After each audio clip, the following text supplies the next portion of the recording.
Magandang araw po, welcome po sa aking channel, Loop9 TV.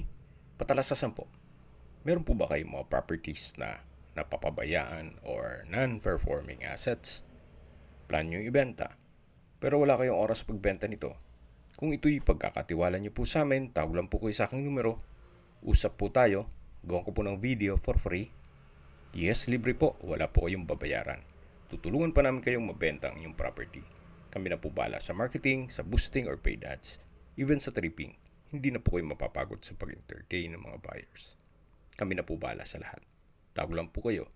Nandito po tayo ngayon sa Los Baños, Laguna kung saan meron po tayong bagong video presentation.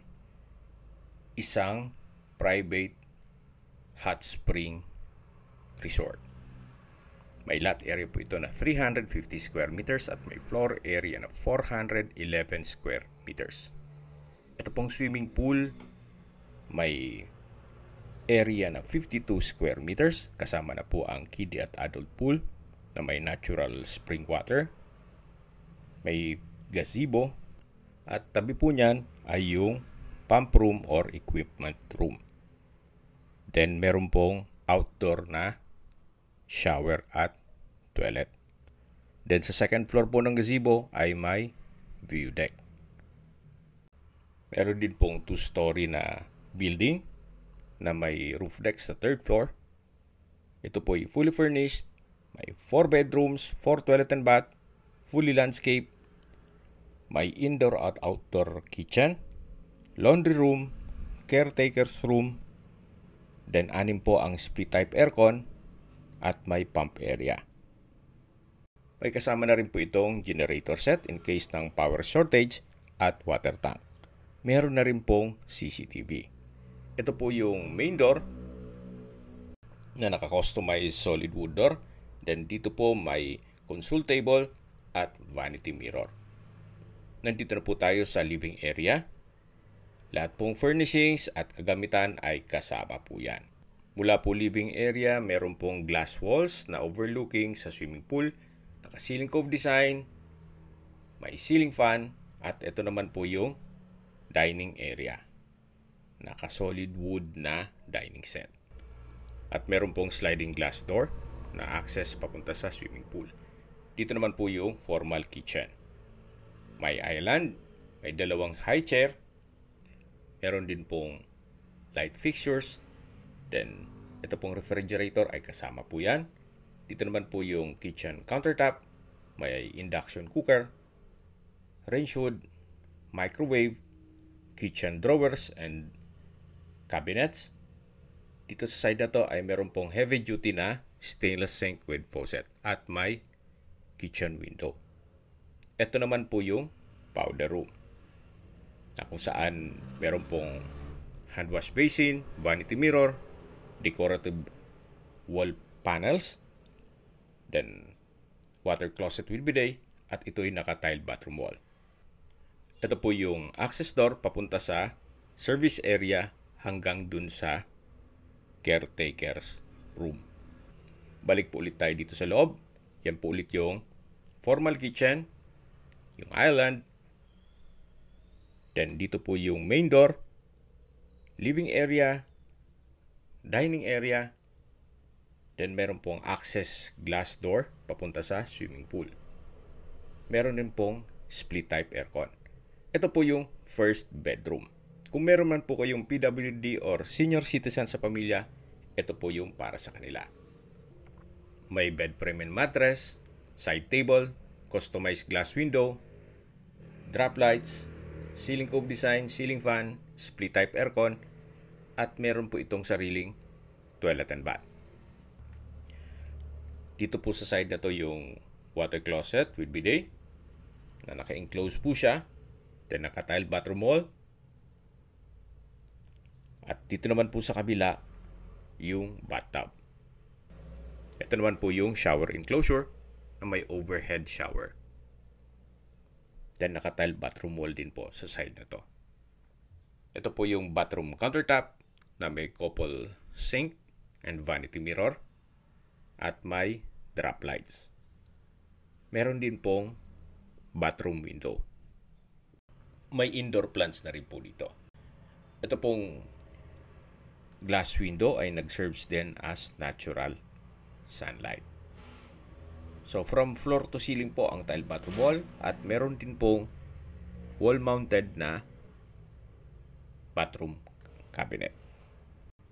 Labas na po tayo dito sa toilet and bath at ito po yung master's bedroom. Then dito po sa curtain ay meron pong glass walls na overlooking sa swimming pool. Paglabas nyo po, matatanaw ang living area, yung island, yung formal kitchen, at yung living area. So kung sakali man po na i-personal use nyo tong ground floor, pwede naman po. Then yung second floor ang papaupahan ninyo.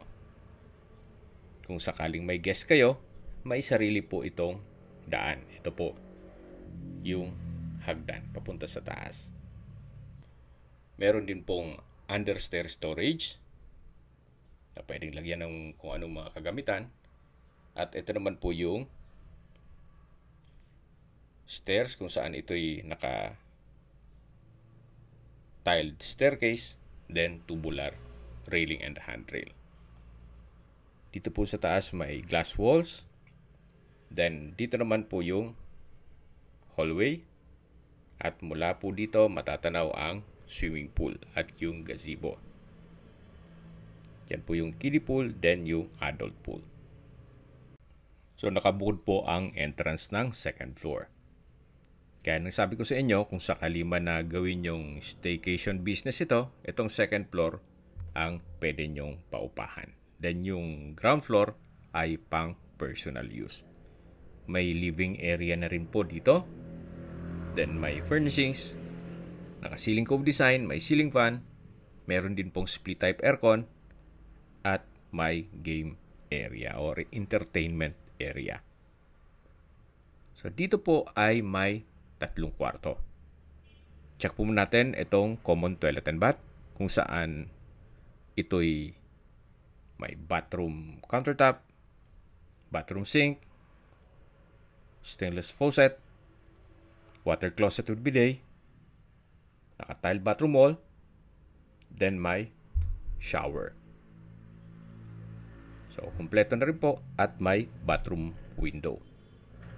Ito po yung common toilet and bath dito sa second floor. Then, ito po yung second bedroom na meron pong mga double deck. So, ang purpose po niyan, para marami kayong ma-accommodate na guest. Kaya mga double deck po ang nilagay nila dyan. Then, may mga customized glass windows, naka-tile bathroom wall, at may wardrobe. So, kumpleto na rin po. Labas po tayo. Paglabas nyo po, dito na yung living area. Then, ito naman yung second bedroom. Ganun din po. Same setup. Meron pong mga double deck. May inverter type na split type aircon. Maayos din ang pintura ng ceiling at wall. Then, meron pong wardrobe at drawer. May sariling toilet and bath din po ito. Ito po yung shower room, naka-tile bathroom wall, at dito naman sa kabila yung mismong banyo. Kung saan, maayos naman po ang toilet fixtures nito. May bathroom countertop, water closet with bidet, at bathroom window. Yan po, tunghayin nyo po ulit itong second bedroom. Then, meron din pong wardrobe. At wooden design ang tile flooring po nito. So, naipresent ko na sa inyo yung first bedroom, second bedroom, at dito naman po yung living area. Naka-glass walls and doors. At dito naman po yung third bedroom. Ito pong third bedroom ay may bed frame and mattress, then may side table, drop lights, customized glass window, split type aircon, then meron pong sariling toilet and bath. May bathroom countertop, vanity mirror, bathroom window, tile bathroom wall. Then dito naman po sa kabila yung toilet at shower area. Ito po yung water closet with bidet na naka-enclose po siya. Then may bathroom window. Ito naman po yung shower room. Then meron din po itong wardrobe na wall mounted. So ito po yung third bedroom na kung saan meron po itong access glass door papunta dito sa taas ng gazebo, yung view deck. At mula po dito, matatanaw nyo naman yung swimming pool. Then meron pong bridge dito na papunta sa taas ng gazebo na view deck. Ito po yung naka-tiled flooring, tubular railing. So, dalawa po ang view deck dito. Itong isa at yung sa third floor. Mas malaki po yun. Habang pinagmamasdan nyo po itong kagandahan nitong Hot Spring Resort, maisingit ko lang po yung distance, location at travel time. Mula po sa bayan ng Los Baños, ang distance is 4.9 kilometers at ang travel time is 13 minutes. Kompleto na po doon gaya ng mga public market, groceries, convenience store, remittance center, banks, schools, church, at UP Los Baños. Mula naman po sa Health Serve Hospital, ang distance is 3.8 kilometers at ang travel time is 8 minutes. Yan po yung lagi kong binabanggit sa aking video na dapat nyo i-consider sa paghanap ng property, yung meron pong malapit na hospital. Hindi ko naman po sinasabing sakitin kayo, yan naman po for emergency purpose lang naman. At mula naman po sa SM Calamba, ang distance is 7.9 kilometers at ang travel time is 14 minutes. Mula naman po sa Manila o sa airport, ang distance is 50 kilometers at ang travel time is 1 hour and 33 minutes. Ito po yung laundry room. Then meron pong katabing toilet. Kung meron man pong okasyon ang guest ninyo, pwede pong ganapin dito. So yan po, tunghayin nyo po ulit. Yan po yung view deck. Sa ilalim niyan yung gazebo, then yung kiddie at adult pool. At ito po yung view deck na meron pong mountain view. Ito pong subdivision ay kumpleto din po ang amenities. May clubhouse, parks and playgrounds, swimming pool at marami pong iba. Meron din pong 24 hours security. Ang kagandahan po dito sa property to, may rest house ka na, may staycation business ka pa.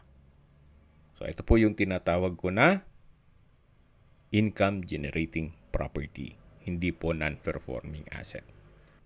Sa presyo na po tayo, binebenta po ito ni owner sa halagang 35 million pesos.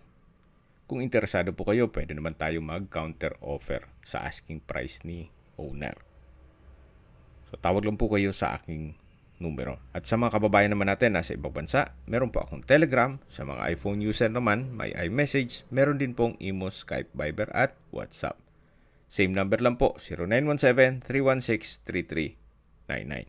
Ito po yung toilet, then yung shower area, at katabi po yung pump room. So, dito po yung gazebo. Sa mga nagtatanong po ng aming Facebook, meron po kaming Facebook page na Nov9TV at Facebook Real Video. Meron din pong TikTok at Instagram. May ibang YouTube channel po kami na The Nov9TV channel, Nov9TV Listings, Nov9TV On The Spot, at Nov9TV Updates. Kung sakali po na ibigyan nyo ang video presentation, paki-like and subscribe na lang po sa aming channel para ma-update din po kayo sa aking future listings. Kung sakali po hanap nyo yung mas malaking sukat ng lupa, meron din po kaming ibang listings na pwede nyong pagpilian. Huwag po kayo magkatubiding tumawag sa amin, then let us know your budget para malaman namin kung anong property pwede namin eduk sa inyo. Sa lahat kong viewer, subscriber at nagtiwala po sa amin, salamat po sa suporta. Ingat po kayo lagi at yung pamilya. Maraming salamat po.